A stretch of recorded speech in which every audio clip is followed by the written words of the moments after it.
কিন্তু আল্লাহর নবী সাল্লাল্লাহু আলাইহি ওয়াসাল্লাম বলছেন, ও দুনিয়ার মানুষ শোনো, পৃথিবীর সমস্ত আমল আল্লাহ তাআলার কাছে সরাসরি পৌঁছায় না, মাঝখানে পর্দা থাকে। সুবহানাল্লাহ বলেন, আর একটু জোরে বলেন। মাঝখানে পর্দা থাকে, কিন্তু দুইটা দোয়া আছে, দুইটা আমল আছে। এই দুইটা ইবাদত কেউ যদি কইরা ফেলায়, এই দোয়ার মাঝে আর আল্লাহর মাঝে মাঝখানে কোনো পর্দা থাকে না। হিজাবুন ইল্লা কাউলুন লা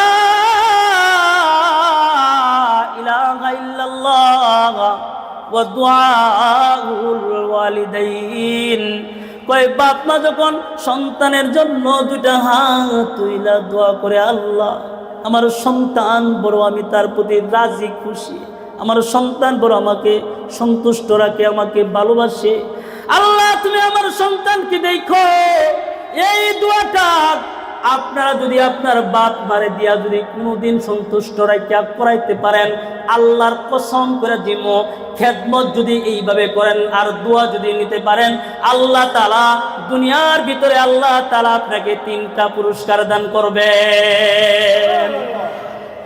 1 নম্বর পুরস্কার আল্লাহ তাআলা বলছেন, তোমার আয় রুজির মধ্যে বরকত হবে। সুবহানাল্লাহ।